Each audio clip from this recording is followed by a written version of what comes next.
Hello dear student, आपके इस doubt को हम लोग सॉल्व करते हैं मिलजुल के। ये क्वेश्चन क्या कह रहा है?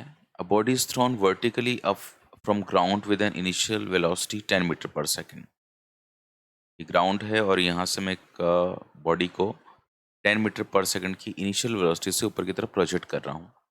Calculate the maximum height attained by the body if air friction force varies with velocity as this function. देखो, इस क्वेश्चन में एयर रेजिस्टेंस को काउंट कर रखा है और मुझे पूछा गया है कि ये बॉल मैक्सिमम कितनी हाइट तक जाएगी। Let us assume ball maximum h height तक गई। जो भी इसकी मैक्सिमम हाइट है वहां पे जाके इसकी वेलोसिटी 0 हो जानी है। अब इस क्वेश्चन को सॉल्व करते समय दो तीन बातों का ध्यान रखना है। पहली बात तो ये कि जो एयर रेजिस्टेंस का जो फोर्स लगता है is always act opposite to motion. ये हमेशा किधर लगता है? मोशन के अपोजिट लगता है। अब जैसे मोशन किधर हो रहा है? ऊपर की तरफ। अगर मोशन ऊपर की तरफ हो रहा है, मुझे पता है ग्रेविटेशन एक्सेलरेशन नीचे की तरफ लगेगा। एंड एयर रेजिस्टेंस का जो एक्सेलरेशन होगा वो भी किधर लगेगा? नीचे की तरफ, क्योंकि मोशन ऊपर की तरफ हो रहा है। अगर बॉल नीचे आ रही होती तो एयर रेजिस्टेंस ऊपर की तरफ लगता, बट बॉल ऊपर जा रही है तो एयर रेजिस्टेंस नीचे की ओर लग रहा है। सो मैं से कह सकता हूँ कि जो नेट एक्सेलरेशन है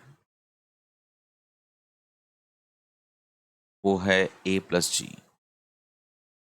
ये जो g है ये तो एक्सेलरेशन ड्यू टू ग्रेविटी है, बट ये जो a है ड्यू टू एयर रेजिस्टेंस है। अगर मैं इस a की वैल्यू निकालना चाहता हूँ, a इज इक्वल्स टू होगा फोर्स अपॉन मास। एंड जो मेरे को एयर रेजिस्टेंस का फोर्स दे रखा है वो कितना दिया हुआ है? mv²। मास से मास कट गया एंड इसकी वैल्यू आ गई v²। तो this is v² plus g. ये मेरे पास में a नेट आ गया। मेरे को मैक्सिमम हाइट चाहिए and I know that acceleration net अगर मैं v² अपॉन जी लिख रहा हूँ तो एक्सेलरेशन इज इक्वल्स टू होता है v dv अपॉन ds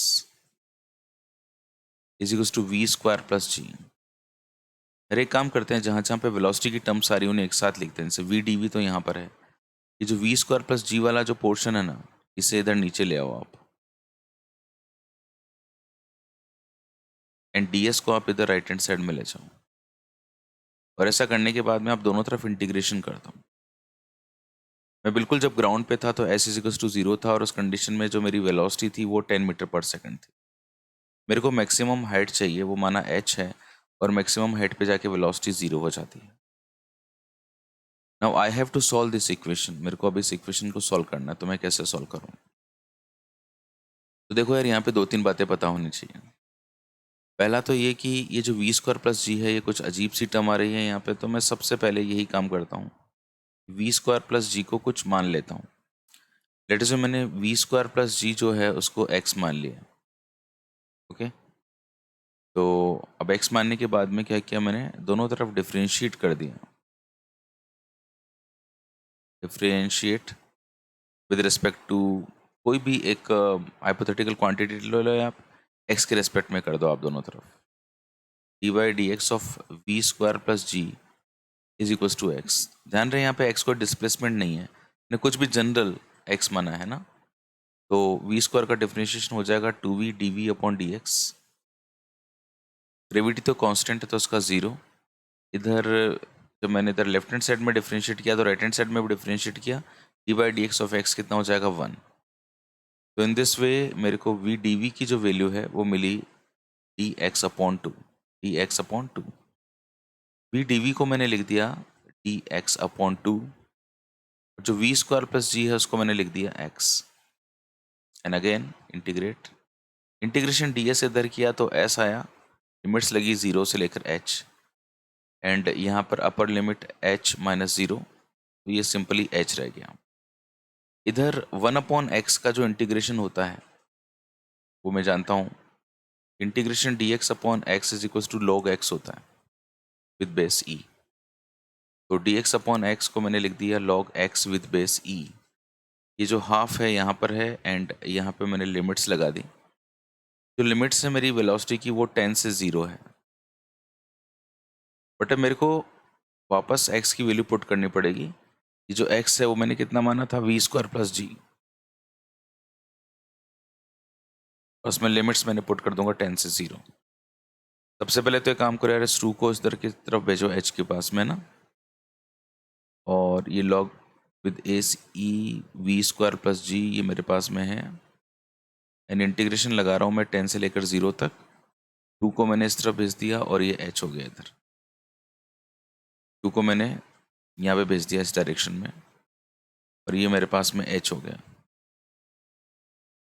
अच्छा, अब एक खास बात मैं यहाँ पे और आपसे करना चाहूँगा कि यार ये जो एक्सेलरेशन है, ये मोशन ऊपर की तरफ था और एक्सेलरेशन नीचे की था, वेलोसिटी के अपोजिट था। तो एक बात हमेशा ध्यान रखना कि एक यहाँ पे माइनस सपोर्ट ज़रूर से लगाना, ओके, बिकॉज इनका जो दोनों का डायरेक्शन है वो क्या है, अपोजिट है। तो you have to put a minus sign here, ये मैंने माइनस साइन यहाँ पे लगा दिया। अब log with base e, upper limit जो है वी की वो मैंने लिख दी 0 plus g minus log with base e, lower limit 10 का square plus g is equals to -2h। जी की वैल्यू 10 होती है, सो सिंपली ये लॉग विद बेस ई 10 हो गया, माइनस ये भी 10, 10 का स्क्वायर कितना होता है 100, 100 में 10 ऐड किया तो 110 हो गया, इज इक्वल्स टू -2h। अब एक फॉर्मूला तो आप लोग जानते हो कि log m minus log n is equals to log m upon n होता है। तो ये जो है ना यार, आप यहाँ पे छोटी टर्म और ये बड़ी टर्म है, तो क्यों ना यार मैं यहाँ से माइनस को कॉमन ले लेता हूँ एक बार। माइनस को कॉमन लेने से क्या होगा, जो माइनस वाली टर्म है ये प्लस की बन गई और ये हो गया, माइनस से माइनस कैंसिल हो गया। log m minus log n is equals to हो जाएगा log m upon n is equals to 2h, ये कैंसिल हो गया।